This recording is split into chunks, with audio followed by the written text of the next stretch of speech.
안녕하세요. 판다스 치트sheet을 같이 보고 있어요.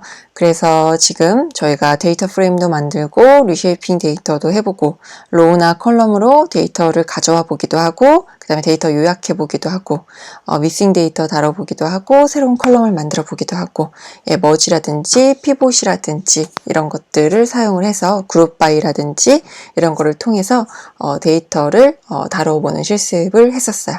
그리고 이제 이 윈도우와 플로팅만 남아있는데 이번 비디오에서는 윈도우즈 부분을 진행을 해보도록 할게요.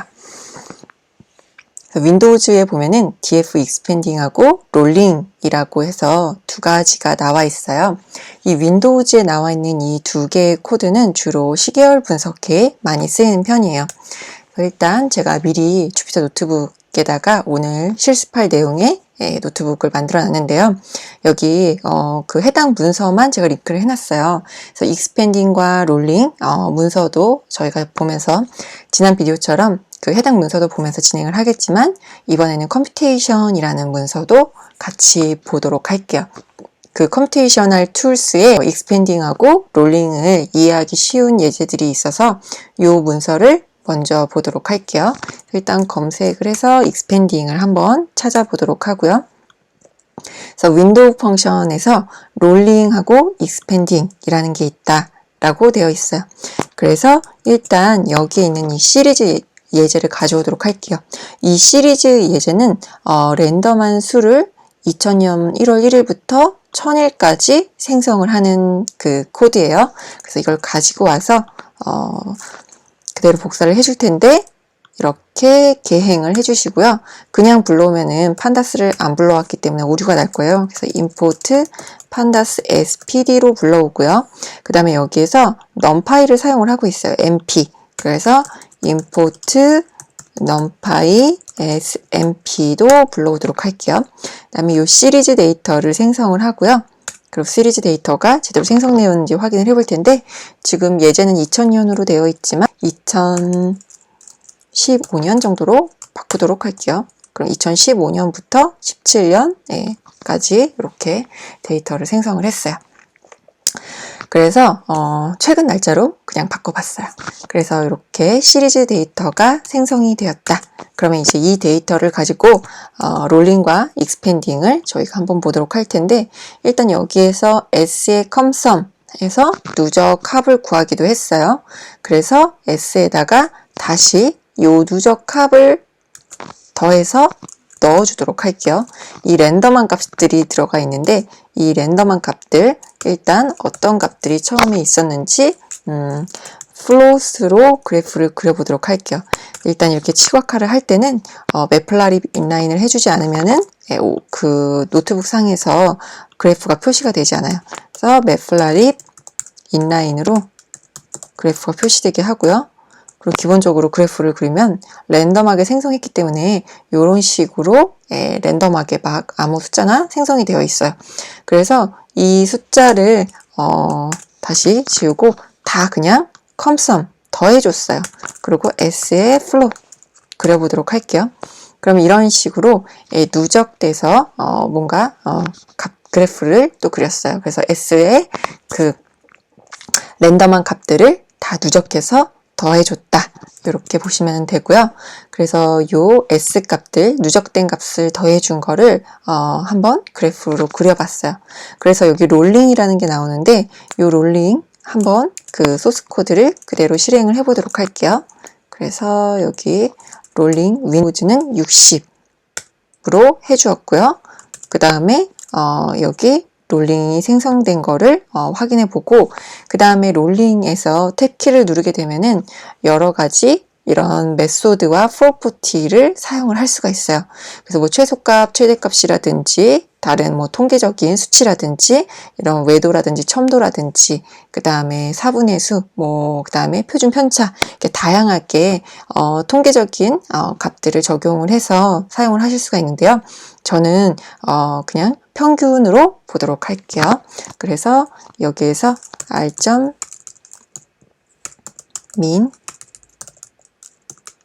이렇게 보도록 할게요. 그러면은 앞에는 비어 있어요. 왜냐면 윈도우 60일치가 아마 비어있게 될 거예요. 그래서 이 윈도우의 사이즈만큼 이동을 시켜준다 라고 보시면 돼요. 값을 이동을 시켜주는데 얘처럼 앞에가 비어 있어요. 그리고 이거를 플롯으로 한번 그려볼 거예요. 그래서 결과값은 일단 잠깐 지우도록 하고요. 플롯으로 그리는데 그냥 그리면 이런 추세선이 그려져요. 아까 제가 그렸던 이 위에서 그렸던 추세선하고 거의 유사하게 그리는 거를 확인해 보실 수가 있고요. 그리고 왜냐면 똑같은 그래프인데 스타일만 바꿔줬어요. 그리고 여기에다가 이 롤링한 값에다가 평균값의 플롯을 그려보도록 할게요. 그러면은 이런 식으로 60일을 윈도우를 60으로 잡았어요. 그래서 약간 추세가 뒤로 가서 보이는 거를 확인해 볼 수가 있는데 이 윈도우를 한 30일 정도로 조정을 해보도록 할게요. 그리고 다시 그래프를 그리면 약간 그 뒤에 있는 추세선이 앞으로 바짝 붙은 거를 보실 수가 있어요. 이런 식으로 이 롤링이라는 거는 보통 이동평균을 구할 때 써요. 그래서 이동평균, 무빙 에버리지라고 표현을 하는데 이동평균을 이렇게 추세선 같은 거를 그릴 때 이 롤링을 사용한다 라고 보시면 돼요. 그리고 다음으로 익스펜딩을 보도록 할게요. 여기도 보면은 저하고 비슷하게 이렇게 추세선을 그래프로 표현을 했어요. 그리고 여기 데이터 프레임을 하나 더 만들어 주도록 할게요. 그래서 여기는 예제의 데이터 프레임을 가져와서 일단 인덴트를 맞춰 주도록 하고요. 그리고 여기도 역시나 1000일간의 데이터를 생성을 하도록 했어요. 그냥 랜덤하게 생성을 하도록 했고 이 수치는 그냥 되게 무의미한 거예요. 실습을 위해서 생성한 임의의 데이터라고 보시면 돼요. 그래서 이렇게 랜덤하게 플러스 마이너스 값이 섞여 있는 데이터 프레임. 아까는 그냥 시리즈 데이터였어요. 방금 전에 실습한 거는 제가 시리즈 형태의 데이터를 생성을 해서 실습을 했는데 이 다음 실습은 이제 데이터 프레임 형태예요. 그래서 이제 데이터 프레임 형태로 데이터를 만들었고 아까도 시리즈 데이터에다가 저희가 컴썸으로 누적합을 구해서 저장을 해줬었어요. 이번에도 역시나 마찬가지로 이 df 컴썸으로 누적합을 구해서 저장을 해주도록 하고요. 그리고 아까는 시리즈 데이터라서 이제 선이 하나였겠지만 이제 A, B, C, D라서 플롯을 그려보도록 할게요. 그러면은 이렇게 값이 A, B, C, D 가 생성이 되어 있는 것을 확인해 보실 수가 있고 A, B, C, D 각각의 다른 값들을 가지고 있는 것을 확인해 볼 수가 있어요. 그래서 여기서 아까 그렸던 것처럼 롤링 값을 같이 그려보도록 할게요. 그냥 플롯을 그리는 게 아니라 df에 롤링을 하는데 윈도우 사이즈는 60으로 해서 sum으로 해서 서브 플롯은 true로 해서 이제 시각화를 해보도록 할게요. 그러면은 이렇게 A, B, C, D 이런 추세선을 가지고 있다. 여기에서 서브 플롯은 true로 해서 이런 식으로 시각화를 해봤어요. 여기 그 예제와 저하고 다른 그 그래프가 그려지는데 그 이유는 이 값이 데이터 프레임을 랜덤한 값으로 그렸기 때문이에요. 그래서 아마 여러분들도 저하고 똑같은 코드로 실습을 하신다 하더라도 여기에 있는 그래프는 저하고 다른 모습으로 아마 나오게 될 거예요. 그래서 이제 익스펜딩을 보도록 할게요. 그래서 지금까지 이제 주로 롤링을 다뤘는데요. 익스펜딩 윈도우 쪽으로 가서 코드를 한번 가져와 보도록 할게요. 이렇게 해서 익스펜딩, 롤링은 보통 윈도우 사이즈를 지정을 해주고 그 윈도우 사이즈만큼 값을 이동해서 평균을 구한다든지 할 때 사용을 하는데요. 익스펜딩은 누적해서 값을 사용을 하는 편이에요. 그 윈도우를. 그래서 여기 롤링은 이렇게 구하면 값이 이렇게 구해져요. 그리고 이것도 이렇게 플롯으로 시각화해서 보실 수가 있고요. 그 다음에 익스펜딩을 또 가져와 보도록 할게요. 역시나 평균값, 여기에다가는 민값을 쓰실 수도 있고 최소값, 최대값, 다양한 값을 통계적 수치를 사용을 하실 수가 있어요. 그런데 저는 그냥 다 평균값을 사용을 하도록 할게요. 여기도 이런 식으로 익스펜딩에서 최소 피어리드는 1로 지정을 해서 평균값을 구했어요. 그리고 이것도 이렇게 시각화를 해서 보도록 할게요. 그냥 숫자로 보면은 잘 구분이 안 되기 때문에. 그래서 롤링 했을 때 이런 모습을 보여주고, 익스펜딩 했을 때 이런 모습을 보여줘요. 그래서 익스펜딩을 한번 다시 이해를 해보고 싶다 해서 익스펜딩 문서를 한번 보도록 할게요. 이거는 그래서 이 예제가 좀 복잡하니까 간단한 예제를 하나, 여기 있는 예제를 가져와서 실습을 해보도록 할게요. 그래서 df 익스펜딩으로 해서 2로 데이터 프레임을 만들어 주고요. 그럼 df2가 되겠죠. 그런데 네임 에러가 났어요. 네, 데이터 프레임 여기에서 pd 판다스를 지정을 해줘야 돼요. 판다스를 지정을 해서 b라는 컬럼에 이런 시리즈 데이터가 들어가 있고 중간에 난 값이 하나가 있어요. 그래서 여기 보면은 결측치가 하나 있는데 플롯을 그리면 이런 식으로 중간에 끊겨서 그려져요.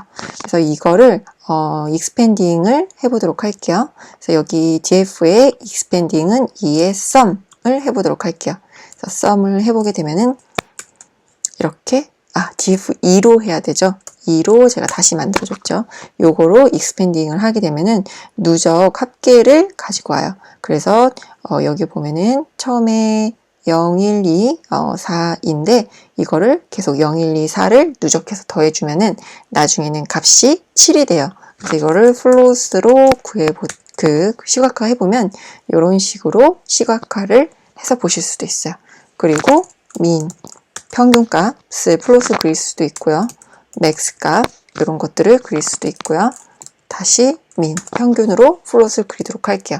그래서 판다스의 이 익스펜딩하고 롤링은 주로 시계열 데이터 분석에 많이 쓰이는 편이에요. 그래서 이런 식으로 추세선을 그린다든지 아니면은 이동 평균 이런 것들을 구할 때 주로 사용을 해요. 그래서 이 익스펜딩하고 롤링을 제대로 이해하기 위해서는 사실 여기에 있는 문서 전부 다 읽어보면 좋겠지만 저는 이 판다스 치트sheet을 가볍게 읽어보고 가는 비디오이기 때문에 나중에 기회가 되면은 이 판다스의 익스펜딩과 롤링도 시간을 내서 좀 자세히 영상으로 만들어 보도록 할게요. 네, 그래서 판다스 익스펜딩과 롤링 시계열 데이터 분석하실 때 활용해 보시면 좋을 것 같아요. 네, 감사합니다.